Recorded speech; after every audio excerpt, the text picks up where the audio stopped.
Eh bien bonjour à tous, c'est Xeb et aujourd'hui on se retrouve pour la partie 2 des tutos ESP32. Aujourd'hui nous allons voir comment connecter notre ESP32 à la Wi-Fi. Dans l'épisode précédent nous avons vu comment le connecter à l'IDE d'Arduino. Donc si vous ne savez pas comment le connecter, je vous laisse aller sur mon tuto, le lien est en description. Et aujourd'hui nous allons voir comment le connecter au Wi-Fi. On va commencer par importer la librairie Wi-Fi. Donc pour ça on va taper include suivi du signe plus petit que, plus grand que, et à l'intérieur nous allons taper Wi-Fi, donc W en majuscule I, F majuscule I, .h. Ça va permettre de dire qu'on va importer cette librairie. Ensuite, on va définir deux variables, donc const, c'est même des constantes, c'est pour ça qu'on met const. Constante, c'est comme une variable, sauf qu'elle variera jamais. On va marquer char. Le premier, ça va être ssid égale, donc là, ça va être notre Wi-Fi. On n'oublie pas à la fin le point virgule. Et pour le deuxième, on va marquer le mot de passe, password égale. Donc là, moi, je ne vais pas le marquer, mais il faudra marquer le mot de passe et on termine par le point virgule. Et donc, pour un petit peu plus de précision, char, c'est pour dire que ça va être une chaîne de texte. Donc voilà, ça c'est du texte, ça c'est du texte. Et ssid, ça va être tout simplement le nom de la variable. Tout comme password, vous pouvez le nommer comme vous voulez. Et donc une fois qu'on a fait ça, dans le setup, on va pouvoir modifier le code. Donc on va taper serial.begin, entre parenthèses 115 200. Donc ça va être tout simplement le mode de transmission vers le serial monitor. Ensuite, on va marquer Wi-Fi begin, donc pour initialiser, avec le nom du Wi-Fi et le mot de passe. On n'oublie pas à la fin le point virgule, bien évidemment.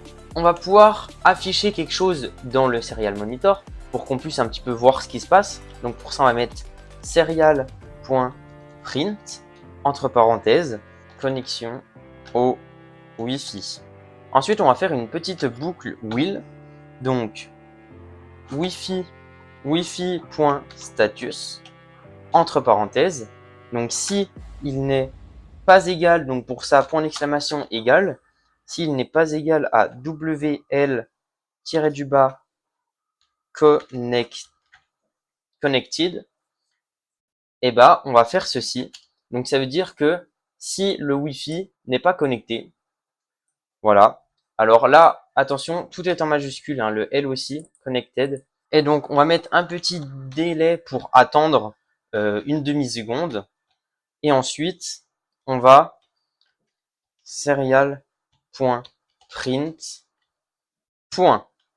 Donc, qu'est-ce qui va se passer maintenant ici? Tant que le Wi-Fi ne va pas être connecté, ça va attendre une demi-seconde et ça va afficher un petit point. Et une fois que ça sera connecté, la boucle va s'arrêter parce que ça sera plus égal à connected. Donc, ensuite, on va pouvoir continuer. Donc là, on va pouvoir mettre serial.print. Hop. Ensuite, on va mettre anti/n pour revenir à la ligne. Connecté. Voilà. Comme ça nous dit, c'est bon, on est connecté. Le petit anti/n, hein, c'est pour revenir à la ligne. On n'oublie pas à la fin le point virgule, je l'ai oublié ici. Ensuite, on va pouvoir afficher notre adresse IP. C'est pas obligatoire, mais bon, c'est toujours intéressant de voir un petit peu les informations. Donc du coup, on va taper adresse IP, deux points, et ensuite on va mettre, encore une fois, serial.print. Et là, au lieu de marquer adresse IP ici dans le texte, on va tout simplement marquer, alors ici on va mettre un petit espace, parce que tant qu'on ne dit pas de revenir à la ligne, bien évidemment, ça continue, même si ici on écrit sur plusieurs lignes. Et donc là, on va tout simplement marquer wifi.local IP. On ferme ici aussi, et voilà. Ça permet juste de dire quelle est l'IP de notre Wi-Fi. Donc, j'ai mal écrit, local. Voilà. Parfait. Ensuite, ce qui pourrait être intéressant, c'est d'afficher la puissance de notre signal pour voir si notre Wi-Fi est rapide ou pas. Et donc, on va mettre serial.print. Et donc là, ça va être que des prints, encore une fois. Donc, c'est pour ça que je vais les copier. On va en avoir besoin de 3, je pense. Et donc, on va mettre, entre guillemets, signal RSSI, deux points.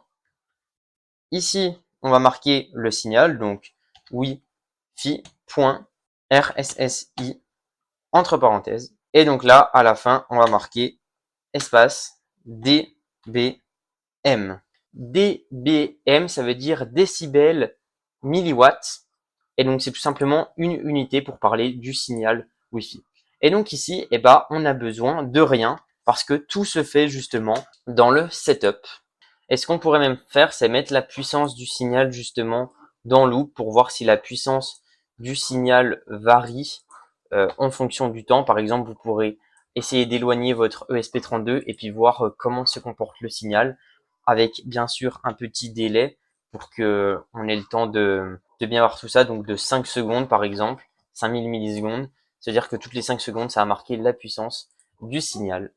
Ça y est, il est en train de se uploader. Et donc, si on va dans le Serial Monitor et que j'appuie sur le bouton Reset, voilà, il s'est reset. Et donc là, on voit marqué connexion Wi-Fi. Il est en train d'essayer de se connecter au Wi-Fi. Alors, bien évidemment, moi, j'ai pas mis mon mot de passe. Donc, il va tenter longtemps de se connecter au Wi-Fi avant que cela fonctionne. Mais normalement, chez vous, c'est censé fonctionner parfaitement. J'espère que vous avez aimé ce tutoriel, il était très rapide. Si vous voulez, la prochaine fois, nous verrons comment le connecter à un site internet, par exemple, pour récupérer l'heure. Parce que là, on a vraiment juste vu pour se connecter au réseau local de notre box. Mais maintenant, nous pourrons voir comment récupérer l'heure sur internet, récupérer des informations qui sont sur un site internet et bien d'autres choses. Donc, n'hésitez pas à me dire en commentaire si vous souhaitez apprendre quelque chose, que vous avez un projet personnel et que vous bloquez sur un point. En tout cas, c'était Xav. Abonnez-vous. Ciao.